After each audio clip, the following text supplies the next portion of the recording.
Warren Buffett built one of the greatest fortunes in recorded history.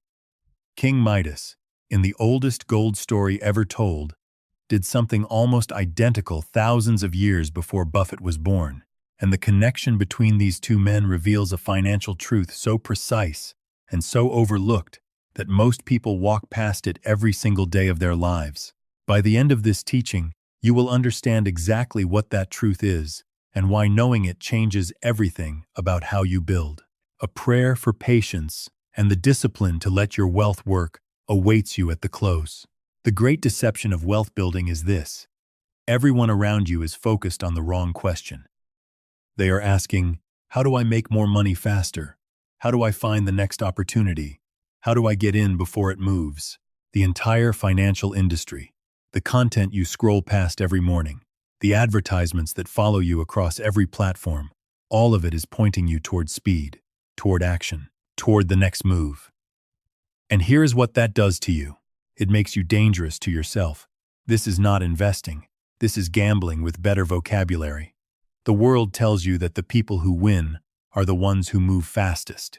The world is giving you the advice of someone who profits from your movement, someone who needs you to keep buying, keep trading, keep reacting. Because the person who moves constantly generates fees, generates engagement, generates the appearance of control. And the appearance of control is exactly what the financial industry sells you, while your real wealth sits untouched, or worse, gets touched too early, too often, and too frantically to ever compound into something that actually changes your life. Here is the diagnosis, and it is brutal. Most people never build lasting wealth, not because they do not earn enough, not because they do not work hard enough, not because the market is rigged against them. Most people never build lasting wealth because they cannot keep their hands off what they have already built. They extract. They pivot. They react. They move money in response to fear, and then move it again in response to excitement, and then again in response to the next headline, and the next feeling, and the next thing that looked like an opportunity. They mistake motion for progress, and every single time they touch the pile, they reset the clock on what compounding was about to deliver to them. Think about what that actually costs.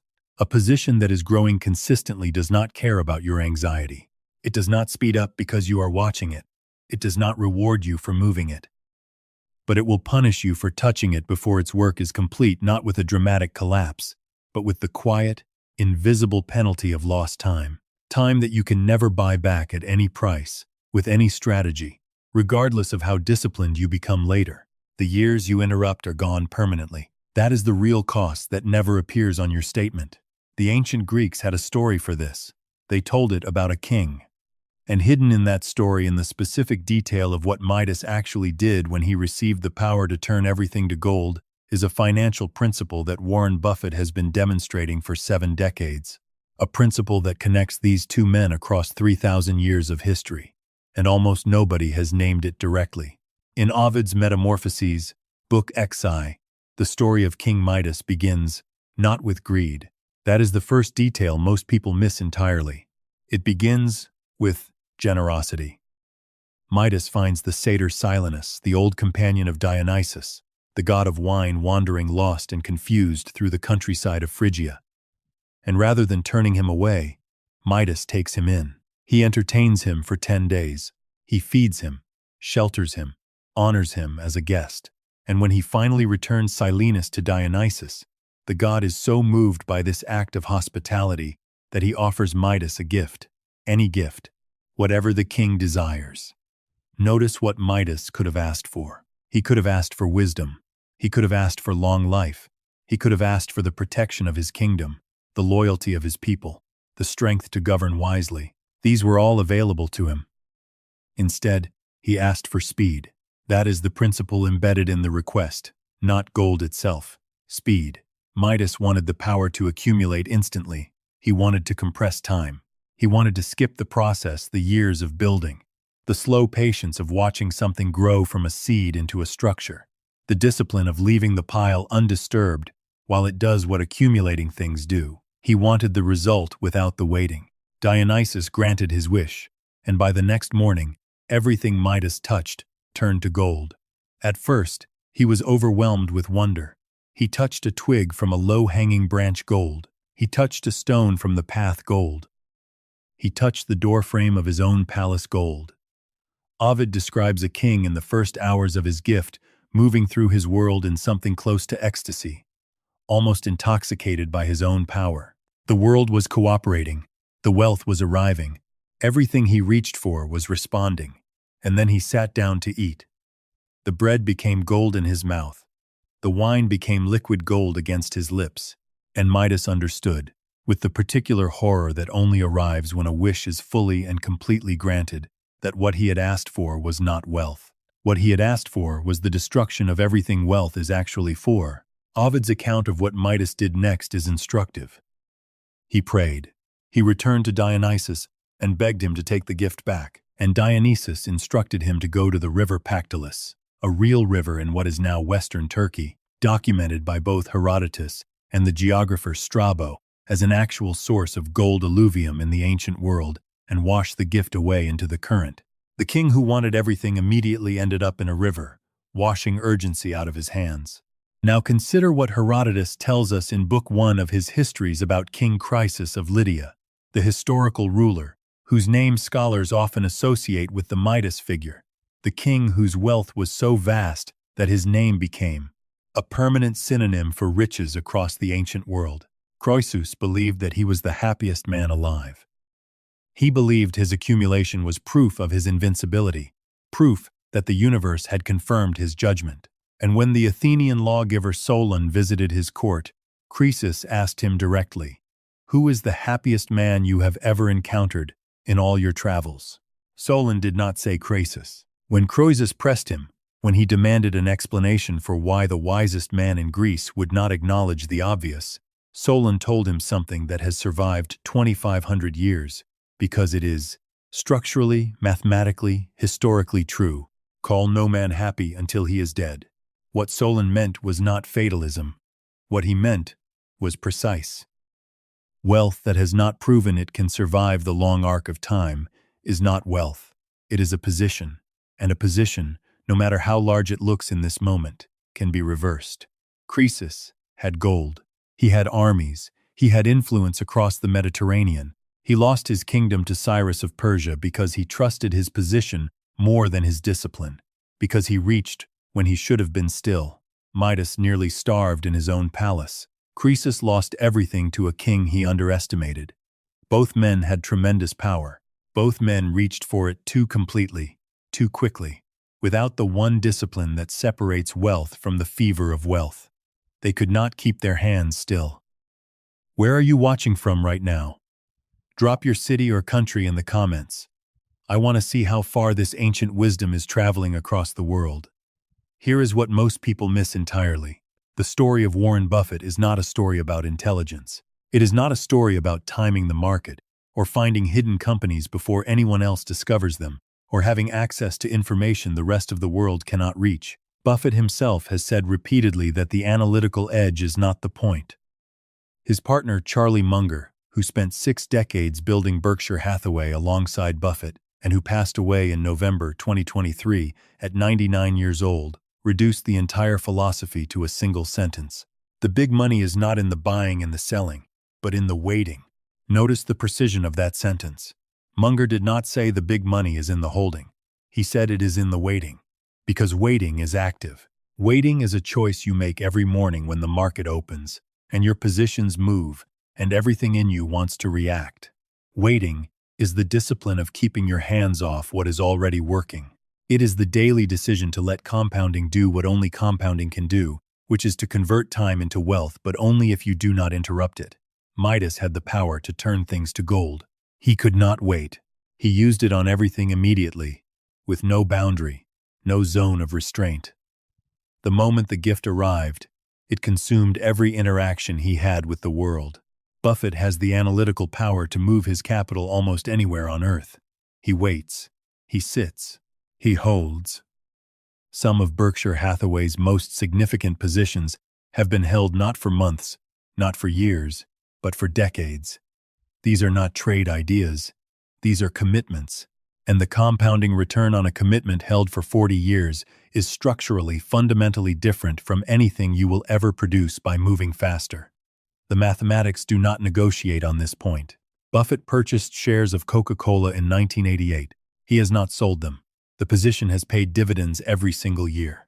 The annual dividend income Berkshire now receives from that original investment exceeds the original purchase price many times over. That is not genius. That is the arithmetic of patience made visible. You do not need a special gift to understand it. You need the discipline to stop reaching for the bread. Here is where most people fail. They confuse patience with passivity. They think waiting means doing nothing, which means nothing is happening, which means they are falling behind. And that confusion is the trap.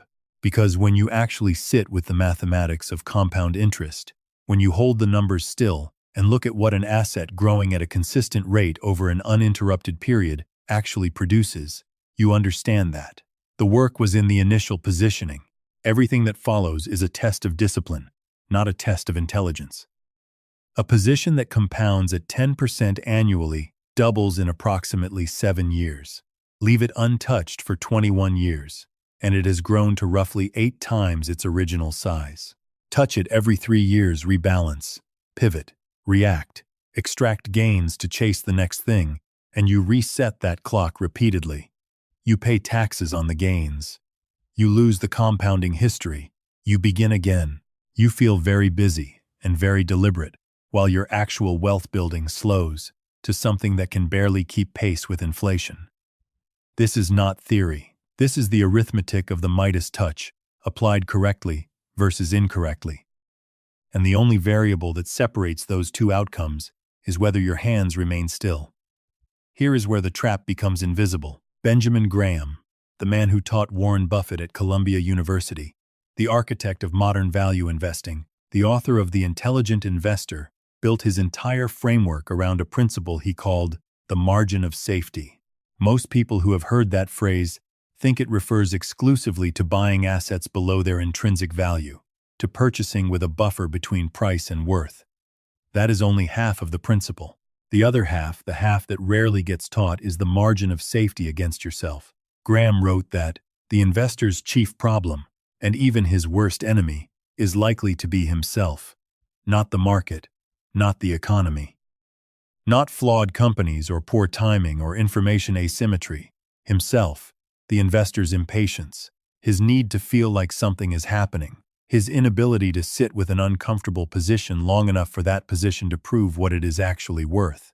Graham had studied the Great Depression from the inside. He had watched fortunes assembled over decades dissolve in months, not because the underlying businesses stopped working, not because the long-term value had changed, but because the people who held them could not bear the feeling of uncertainty long enough to stay. They touched what they should have left alone. They extracted at the worst possible moment, not because the analysis demanded it, but because the feeling demanded it. And here is the detail that most people never examine. When those investors sold at the bottom of the depression, when they finally could not take it anymore, and they moved their capital out of positions that were about to recover, they did not feel like they were panicking. They felt like they were being responsible. They felt like they were finally making the smart move that they should have made earlier. The feeling of wisdom and the feeling of panic can be completely indistinguishable from the inside. That is why the rule has to exist before the feeling arrives. Because in the moment, you will not be able to tell the difference. The margin of safety is the gap between what something is worth and what you paid. But the reason you need that gap is precisely because you are going to want to act at the worst possible moment. The margin of safety is not just financial buffer, it is insurance against your own hands. Midas had no margin of safety. He wished for a gift with zero buffer against consequences, and the moment he received it, he applied it to everything without restraint. There was no gap between the power and the action. And that gap, that deliberate, protected space between having the ability to do something and actually doing it, is where real wealth lives. Stop and ask yourself something honest. How many times in the last 3 years have you moved capital that, if you had simply left it in place, would be worth more today than it is? How many times did you sell because you were uncomfortable? How many times did you pivot because something else appeared more promising? How many times did you extract gains that, left to compound, would have outperformed everything you redirected them toward? Most people cannot answer that question without recognizing a pattern they would rather not see. That recognition is the Midas moment. That is the sensation of touching everything with a golden hand and suddenly realizing the bread has gone hard. Here is the deeper principle Midas discovered the hard way. The gift and the discipline are not the same thing. Midas received the gift. He had no discipline to govern it. And the gift without the discipline is not wealth.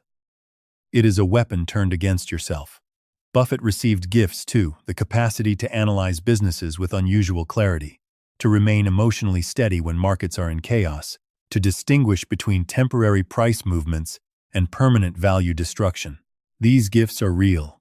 But the gift alone is not what built one of the largest fortunes in the history of human commerce. Thousands of analysts possess comparable intellectual capacity. What built Buffett's fortune was the discipline of not using the gift constantly, of waiting, of sitting, of letting what was already compounding continue to compound without interference. Consider what this means in practical terms. Charlie Munger's second great principle is equally essential here. Invert. Always invert. Do not ask how to build wealth faster. Ask what would destroy the wealth you are already building, and remove that first. Invert the Midas story completely.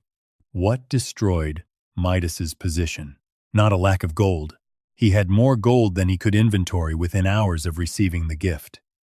What destroyed him was the inability to stop, the compulsion to apply the power to everything, the refusal to recognize that the gift required a boundary, a specific, clearly defined zone where it did not operate, because some things were not meant to be turned into gold. Invert your own financial behavior the same way. Do not ask what you should acquire next. Ask what behavior, repeated consistently, is interrupting the compounding you already have in motion. Ask what you have sold too early. Ask what you have repositioned too frequently. Ask where your hands have been active when they should have been still. Sir John Templeton, one of the most successful investors of the 20th century, a man of deep faith, who famously began every business meeting with prayer, observed that the four most dangerous words in investing are, "This time it's different." And the reason those words are dangerous is that they grant you permission to act when you should be still. They convince you that the patience that worked before has expired, that this particular moment requires movement. That holding is naive in the face of whatever crisis or opportunity has just arrived. Every generation hears those words. Every generation believes them at least once. And every generation eventually discovers that the mathematics of compounding does not modify itself for the news cycle, the political environment, the interest rate environment, or any narrative you have constructed to justify moving capital that was already working. The story of Midas is not a myth about a greedy king. It is a warning, preserved in literature for 2,000 years, about the specific moment when the power to build becomes the compulsion to act, and how thin the line between those two things actually is. Buffett has stood on the correct side of that line for 7 decades. The ancient Greeks encoded the wrong side of it in a story they told, because they had watched real people make real mistakes with real wealth, and they needed a way to pass that warning forward across generations without losing the lesson. The lesson survived. Most people simply have not heard it named this directly until now. If this teaching is shifting something in your understanding, if you can see now that there is a different way to build, tap the like button right now. It helps this message reach the people who need it most. And if you want more of the wisdom the Midas Code contains, subscribe to this channel. There is much more coming. Practical application begins with honesty about where your hands have been. Here is the actionable framework, and it requires no special expertise, only honesty at where you are right now. Step 1. Identify your untouchable assets. This week, write down every financial position you currently hold, every account, every investment, every asset. Next to each one, write one word: active or untouchable. Active means it is capital you manage for near-term purposes, liquidity, expenses, the next 12 months of obligations. Untouchable means this is compounding capital. This is your Pactolus river. Act. This is where your Midas principle operates, not by touching, but by leaving alone. Most people have never made this distinction in writing. The moment you write it, you change your relationship to the pile. You give yourself a rule instead of a feeling, and rules hold when feelings fail. Step 2. Set a dated commitment, not a vague intention. The phrase long-term is financially meaningless without a date attached to it. Long-term has no accountability. Write down a specific date, 10 years from today, 15 years, 20, and commit in writing that your untouchable capital will not be evaluated for action before that date. Not because nothing can happen, but because the default is stillness, and movement must require extraordinary justification, not market noise, not discomfort, not the feeling that something else looks more interesting. A dated commitment written and signed has more value than any investment thesis you will produce, because it protects you from yourself at the precise moment you are most dangerous to your own wealth. Step 3. Build your margin of safety rule. Translate Graham's principle into a concrete protocol for your own situation. Before you move any capital that is designated untouchable, you must answer 3 questions in writing. First, what is the specific, evidence-based reason this capital needs to move? Second, what does the historical behavior of this asset say about what it would produce if left alone? Third, is this decision being driven by analysis or by discomfort? If the honest answer to question 3 is discomfort, volatility, fear, a news headline, a feeling you do not move, you wait a minimum of 30 days and revisit the question with fresh eyes. This rule will feel constraining the first time you apply it. That constraint is the Midas lesson working in your favor. Step 4. Automate the separation. The most structurally powerful change you can make is to remove your hands from the equation entirely. Set up automatic contributions to your untouchable accounts monthly, direct, without requiring your active involvement each time. Because the greatest threat to your compounding is not a bad market. It is a bad week in which you are stressed and reactive, and you make a decision in 11 minutes that costs you 11 years of growth. Automation does not require discipline. Discipline is unreliable under pressure. A system does not have feelings. Step 5. Apply the inversion before every new action. Before you add anything new, a new position, a new platform, a new strategy, a new approach, apply Munger's principle first. Write down the 3 specific ways this new action could interrupt or destroy the compounding you already have in motion. If you cannot name those 3 risks clearly, you do not understand the decision well enough to make it. If you can name them, ask yourself whether the projected return justifies each risk specifically. Most of the time, the honest answer leads you back to stillness. And stillness, applied consistently over time, is the closest thing to the Midas touch that actually works. This is not complicated. End quote. This is ancient wisdom rewritten in the language your situation requires. If this teaching has given you something real, if you can see now that the most powerful financial move available to you is also the quietest one, then this channel has more for you. The wisdom encoded in the story of Midas is not a single lesson. It is an architecture.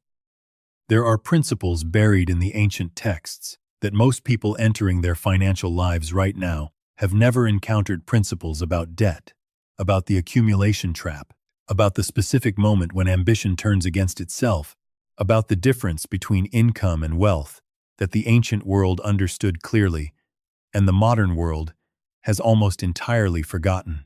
This channel exists to surface those principles and translate them into decisions you can make this week, not next year.